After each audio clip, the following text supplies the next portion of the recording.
Many have steered away from Commander Master's product, and maybe with good reason.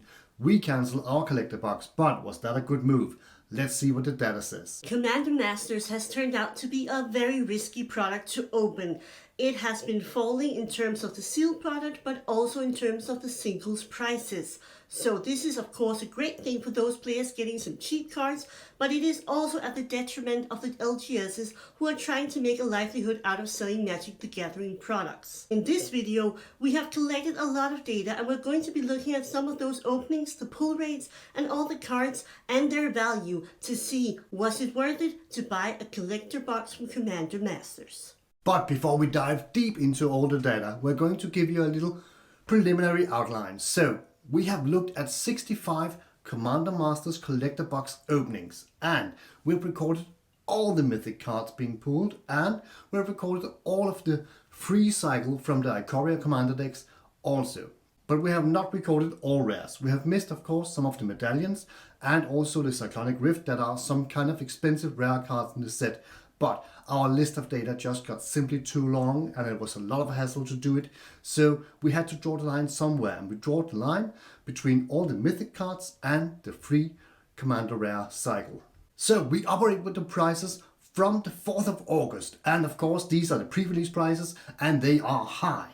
But we're not going to cheat you. We're going to see if a Commander Masters collector box is actually worth the price. So we have also been looking for the prices up to date 20th of August for all 114 cards. So you have the best picture if you should buy or not. And without further ado, let's dive into all the data.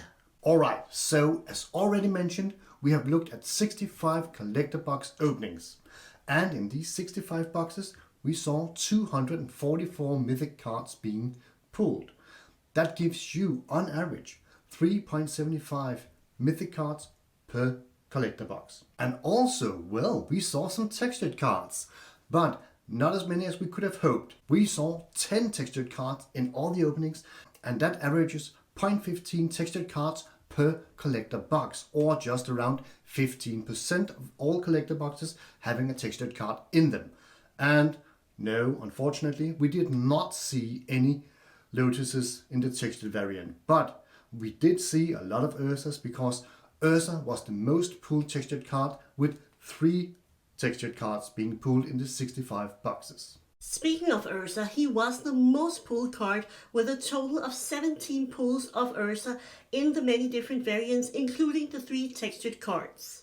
Surprisingly enough, we saw the Dual Lotus pulled a total of 11 times if we distribute it among all the different variants there is in Commander Masters. This is kind of surprising because if we remember back to Commander Legends, it was very difficult to pull a Dual Lotus, but not in this set, at least not as much as we had expected. And also surprisingly, some of the least pulled mythic cards in the entire set were Avacyn, Perforos, Twilight Prophet, Doubling Season and Land Tax, all of which were just pulled 2 times, and the Capture of Jin Shao, which was pulled 3 times.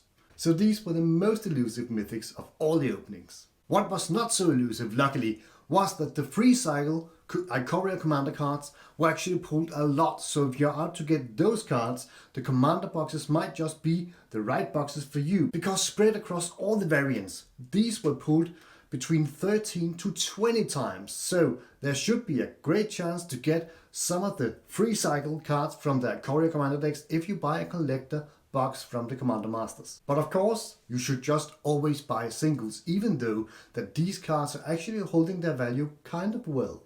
If you're getting any value out of this video, please consider hitting that like button or becoming a subscriber to the channel. And if you want to support us just a little bit extra, please do consider becoming a YouTube channel member for less than $3 per month. We really appreciate it. Thank you. Value, value, value. Did you get your money's worth if you had bought a collector box on the 4th of August 2023? Well, close. Because the average value of a collector box at the 4th of August with those prices was 182 euros on average. So that's just very close to making even what you paid for the boxes. But unfortunately, if you bought a collector box on the 20th of August, which is today's date, and you open it, the most likely scenario on average is to get about $121 out of it, and this is with the exceptions of cards that might not sell as well and not including all the fees and shipping you have if you want to sell some of your Magic cards. And this just enhances what we always say. Wait to buy your singles card because prices will fall. So remember that 33% in just 16 days. And probably they are going to go a little lower. But some cards are also holding their value kind of well. Let's have a look at those. Some of the cards that are actually really holding their prices pretty steadily, even with some reprints and even with the announcement of some of these cards being reprinted in Wilds of Eldraine. The Great Henge is actually really holding steady and holding the value from the 4th of August, so that is great to see. Also, Avacyn and Perforos and Land Tax, these cards are also really steady and very close to the value they had at the 4th of August. And that might have something to do with that these are actually really hard to pull, as we mentioned earlier in this video. One card that is not holding its value, unfortunately, is the Capture of Yingzhu. This card might just hold a big value because it was only printed in Portal 3 Kingdoms, but now when it's having its first reprint, it is going to find some kind of value very close to other cards that is reminiscent of it, such as Time Warp. This card lost 50% from the 4th of August till now the 20th of August. But don't go anywhere. We have an interesting discussion on why textured cards all of a sudden aren't that popular. As I said, it looks like the textured cards variants are not that popular. Usually, at least what we saw in Double Masters 2022, the cards did take a dip and were not as pricey as initially, but they maintained more value than I think we can expect from these cards. And the reason is probably that the treatment is connected to the profile variant, and not a lot of people were too happy about this profile variant, which is a monocolored background with the profile of a creature, and not a lot of people enjoyed it, and that's probably why the textured cards are not holding value, except for the Jewel Lotus, of course. Yeah, and what is also not holding its value as well as the Double Masters 22 is the edged foilings, because these cards have been dropping really hard in value from the 4th of August until now. So even though the edge cards from the Double Masters 2022 were really insanely popular and have been holding their value and even increasing in value since the release of Double Masters 2022, it is not likely that these cards are going to have the same potential. And speaking of potential, if you are on the hunt for Jewel Lotus and you want to pull it, the potential for you to actually pull it from a collector box is just around 16.9%.